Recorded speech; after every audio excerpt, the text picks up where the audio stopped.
Hello buddy, my name is Destiny and today I'll be showing you how to fix BCD Windows boot error or the 0xc0000001 error. So let's see how to fix it.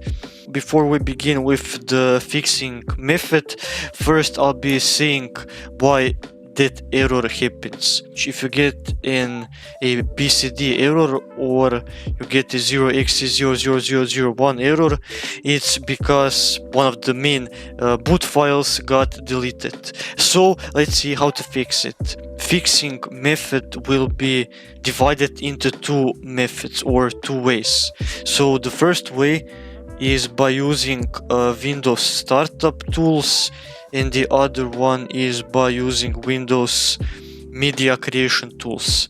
Okay, so first let's see how to access the automatic startup repair system.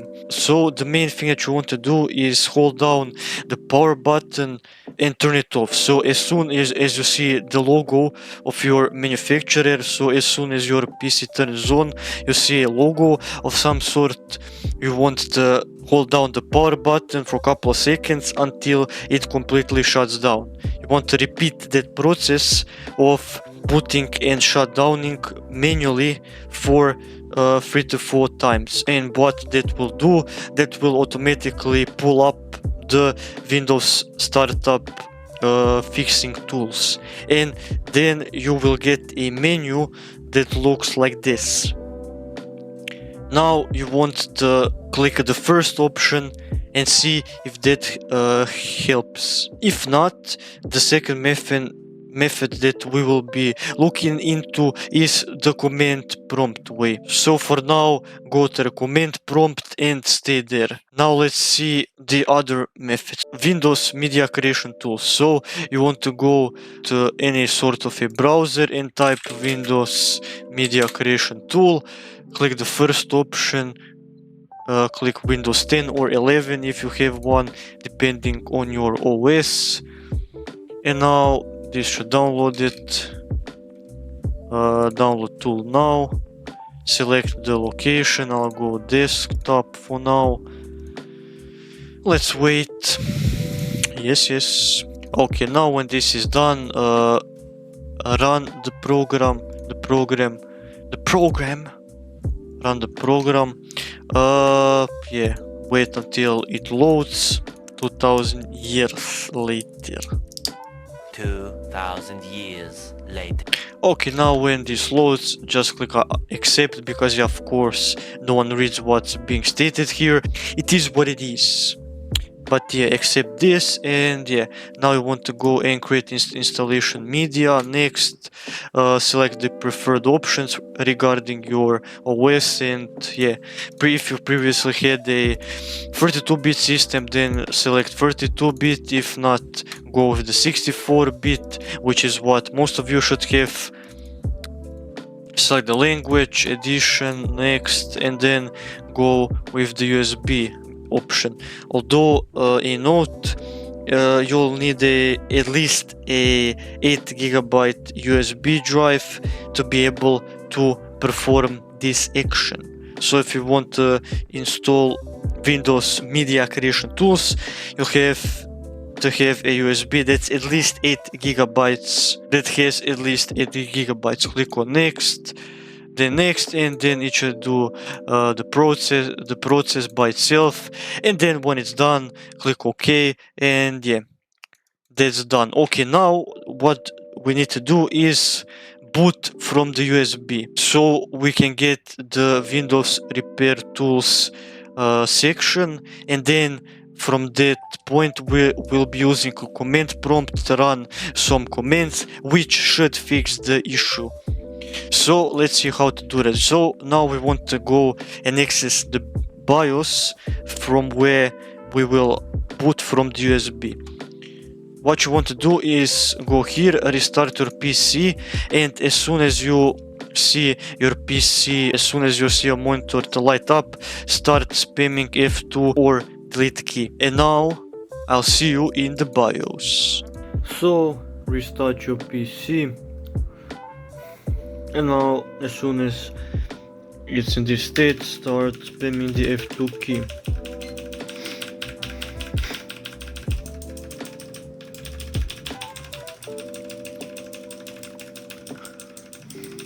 And we are in the BIOS.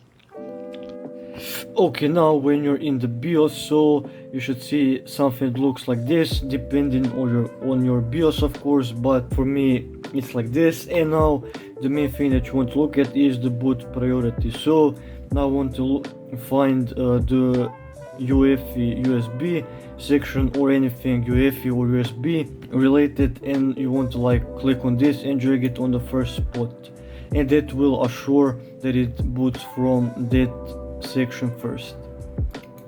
And yeah, okay, now, and yeah, simple and easy.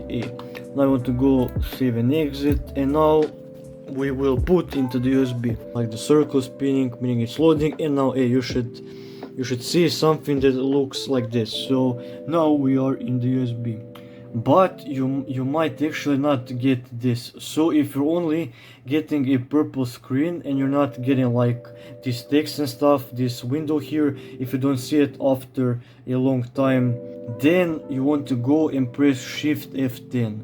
That will automatically pull up and bring up the command prompt, and pretty much that's all that we need. Wait, I can't reach it.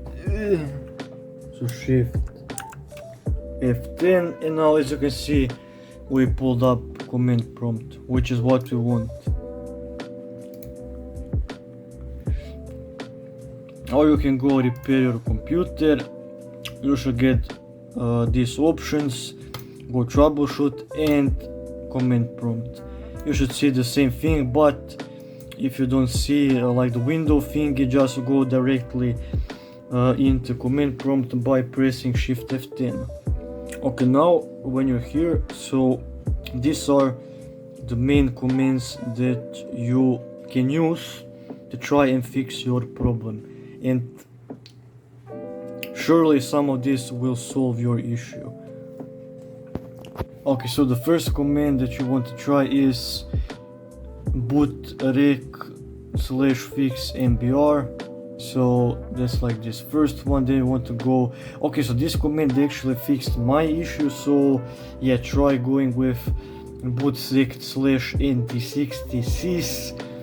so this will pretty much like look for all of the main boot components in your Windows, and it's gonna pretty much diagnose and scan if everything is functional, and if not, it's gonna repair it automatically and replace the files, which it did for me. You can also try bootrec/fix boot BCD edit/export C backup, although it's important here that you use the letter of your drive where your Windows is installed. If you don't know, try literally every letter, or try CDE and it should work. Also try BCD edit, yeah, and then you can also try bootrec rebuild BCD. This is gonna like scan for all of the BCD errors and fix them. And also you can do the check disk command. So check disk, once again try every letter and do FRX, and pretty much these are all the commands that should fix your issue. Hopefully this helped you, and hopefully this works.